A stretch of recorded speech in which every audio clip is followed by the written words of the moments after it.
Hey, what's up, folks? It's time for my very first edition of Ramblings with a W on Smackdown. So, gonna do one of these, like I said on the show last night, for every Smackdown and Raw. So I'm going to do a review. Going to be a quick review, probably 10, 15 minutes or so. Just go over everything that happened on the show, the important stuff, maybe some non-important stuff that I thought was important, and stuff that I may have noticed during the show. So let's get right into it, shall we? It was in the Mecca, Madison Square Garden tonight. So much history there. So much stuff I've seen in the past at Madison Square Garden. Not live, of course, but all the big events, and they were showing a lot of highlights during the commercials of the big events at MSG. So much history there for the WWE. Of course, it was their base of operations, basically, the place that they wrestled mostly back in the 80s. So huge piece of history whenever they go back to MSG. And of course, it started tonight with the trial of the Tribal Chief. So Roman was being held to trial. Paul Heyman comes out and interrupts. The Usos, of course, started the show. Heyman comes out, interrupts with a little speech, of course, comes down with Solo, but no sign of Roman. Of course, Heyman comes in, and Jimmy and Jay kind of just shut him up. And then the next thing you know, the Tribal Chief's music hits in. Roman comes down to the ring. A little bit of talking going on there, and then we got the swerve, right? Roman plays the part of the wounded animal, and he did it rather well. Kind of came out and just said, I'm done. I can't do this anymore.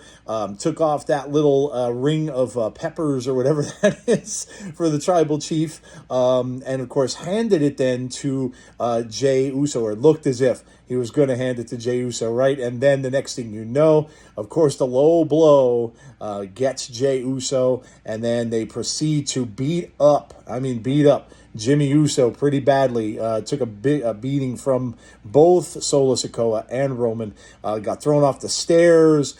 Stairs hit him a few times. They just took him out. Jay tried to fight them both off, but finally they tied him up in the ropes. Couldn't get loose, and that was pretty much it. They went to town on Jimmy, and Jay finally escaped, but still got beat up. It was just too much for him to overcome by himself, Roman and Solo. So that's how it all started. Of course, the swerve from Roman. He's not giving up anything, not giving up that Tribal Chief moniker to Jey Uso willingly. And that was how the show started out. So hot crowd there. Green shirt guy, of course, is there, right? Of course he is. Green shirt guy always shows up there, and we saw him front and center tonight. The next up was Sheamus and Austin Theory. This was for the United States title. Of course, pretty much ended as most of Theory's matches lately. He is being covered by Pretty Deadly. So Pretty Deadly comes out, runs a little interference. The Brutes come down as well to take out Pretty Deadly, but just enough of a distraction where Austin Theory is able to roll up Sheamus and get the win. So Theory retains, got his hired guns in Pretty Deadly, so I'm sure this may continue down the road. We might get a match possibly maybe between Sheamus and Theory, possibly at SummerSlam for that title. So we'll see, and he'll have to have his buddies down with him to even up the odds. Next up, we had that big, of course, Grayson Waller effect, and this is with Edge. So Edge comes back tonight, returns at MSG, and Edge came out, and of course Grayson getting a little cocky with him, as he usually does with his guests, and Edge kind of just pretty much blew him off, was talking to the crowd, and Grayson saying he was going to retire, so everybody should get up and clap for Edge because this was going to be it for him. And of course, Edge didn't take too kindly to that and proceeded to challenge Grayson Waller to a match, which was a little bit of a surprise. Grayson Waller was hurt, saying that he wasn't ready to wrestle not that long ago, and obviously now he was ready to go in his first match this is pretty big for him, is going to be at Madison Square Garden against Edge. So huge match debut for Grayson Waller. And we'll see how he does a little bit later. The match after that was, of course, AJ Styles and Carrie and Cross. Both had someone in their corner. Of course, Scarlett with Cross and Mishin with AJ Styles. Mishin said she has his back if anything like that ever happened again. And she certainly did. She played a big factor in this. Pretty good match, kind of short. Both men got their shots in. And just when it looked like Scarlett, she was holding on to AJ Styles at one point outside the ring. And as she did, Mishin came over, made quick work of Scarlett, and that pretty much spelled the end for Carrie and Cross in that match as AJ Styles finished it with a phenomenal forearm. So Mishin, of course, saying that she would get involved, and she certainly did. Look for in the future with these guys, possible intergender match. We don't see these much, intergender tag team match, but I wouldn't be surprised if we see AJ Styles and Mishin against Cross and Scarlett possibly at SummerSlam, which would be really cool. We get to see that big entrance with Scarlett and Cross that we've been waiting to see on a big stage, so that would be pretty awesome. And then, of course, we had the women. We had Asuka starts in the ring, coming out and talking a little bit in the ring, but then all hell broke loose. Bianca Belair attacks her first, coming down after her. Charlotte then makes her way out. She comes after Bianca Belair. Of course, this all because of the results from last week's show. So she attacks Bianca. Io Sky shows up and attacks Asuka from behind, and it looked like she was going to do the cash-in. She had the briefcase ready to go. It looked like she was going to cash it in, but and of course Bayley, doing her business, handing the briefcase for her. But Bianca stops Bayley in her tracks, and a possible fatal four-way maybe here for SummerSlam, which would be cool. It would be, they like to do that when they like the champion to get out of there without looking bad for losing.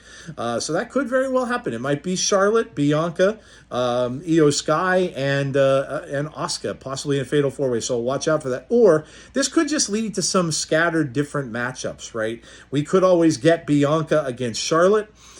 We could always get Io Sky against Asuka. So it might just lead to just some different directions that they want to go with these women. But either way, some new storylines, I'm sure, will be coming out of this. Then they were showing, like I said, various Madison Square Garden highlights. So much history there. We saw stuff with The Rock when he was Rocky Maivia. We saw Stone Cold attacking Vince McMahon. We saw, of course, John Cena's return in that big Royal Rumble match that he came back. We saw stuff from Hulk Hogan. Just so much history in MSG. The unmasking of Kane, which I forgot was actually in MSG as well. So huge history in that building. And, so a lot of highlights they had to show over the years of the things that happened there. Just so much that went on. And there was a lot more, which unfortunately they won't show because of certain wrestlers and stuff like that kind of got themselves into a little bit of trouble, did some bad things. One of the biggest things I remember from MSG is when Jimmy Superfly Snuka climbed the cage and did the Superfly off the top rope onto Bob Backlund, who was, of course, the face at the time. Snuka was a heel. One of the biggest things ever I've seen happen at Madison Square Garden on a show. And, of course, they're not going to show that because of the things that Jimmy Snuka ended up running into trouble with. So, but so much history in MSG. Then we had the match between Edge and Grayson Waller. It was a really good match. Yeah, I'm going to go out on a limb and say this was match of the night. Both men were really, really good. Edge, listen, he's getting to that point now, and he said he did some interviews talking about how, this probably could be his last run.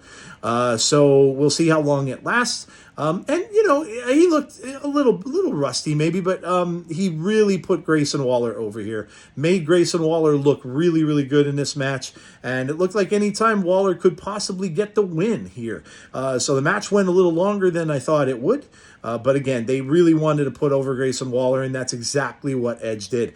I put a little tease out on our site. I knew on our Twitter, I knew it would kind of blow up a little bit, but I put a thing out, wouldn't it be cool if Bray showed up? and attacked Edge. Would have been really a cool moment and a cool thing for him to do, of course, in MSG. But it didn't happen. And, the reason why, listen, if he's even ready, because, right, we don't know. But they wanted to put Grayson Waller over, and that's essentially what they did in this match. So Grayson Waller got put over by Edge, made him look really good. And in fact, as Edge was leaving, kind of gave him the rub a little bit and said, "You swam." So basically saying, he told him earlier, "You'll sink or you'll swim." So a rub from Edge for Waller. So great first match for him, and he'll remember that, I'm sure, for a long, long time. Then, of course, there were rumors that Jay was back in the building. Heyman mentioned that in the back room. And so they finished it the way they started. Roman makes his way back down to the ring. We didn't have to see the entrance, which is good because, his entrances take 15 minutes. So he's back down in the ring when we come back from commercial. And he and Heyman and Solo are there. And he's waiting for the crowd, of course, asking New York, all of New York, not just MSG, to acknowledge him, booing him as well. And then they're waiting for Jay, and he comes down out of the crowd to the ring. And basically Solo goes right after him. He takes out Solo Sikoa, beats him up pretty good. Roman kind of hit the high road and got out of the ring, end up in the aisle with Paul Heyman. Jay stands tall in the ring. And, of course, Roman leaves his belt. And Jay picks up the title, Roman yelling at him, "Put that down." And Jay said basically that he is challenging Roman to a match. This is big. I did predict this after in one of my videos that I did prior, that it is going to be Jey Uso going up against Roman Reigns for that title at SummerSlam. They didn't announce it yet. Roman, of course, has to accept it, so they're going to draw it out a little bit. We won't find out until probably next Friday, but I'm fully expecting that it will be Jey Uso and Roman Reigns for that title. Now, will he win? Hard to say. A lot of people are saying that, Roman's not losing that title until SummerSlam, or until, WrestleMania next year. But I honestly, man, I'm telling you, I kind of don't think that's the case anymore.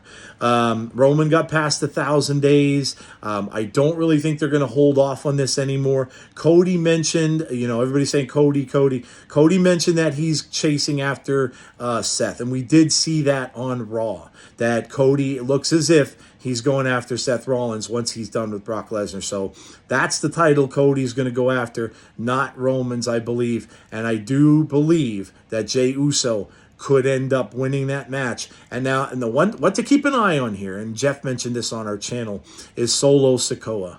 Because as you noticed, and maybe a small detail that passed some people by, but Roman did not stay in that ring to help Solo. Solo helped him, of course, when Jay and Jimmy were, beating him up a little earlier. But Roman did not stay.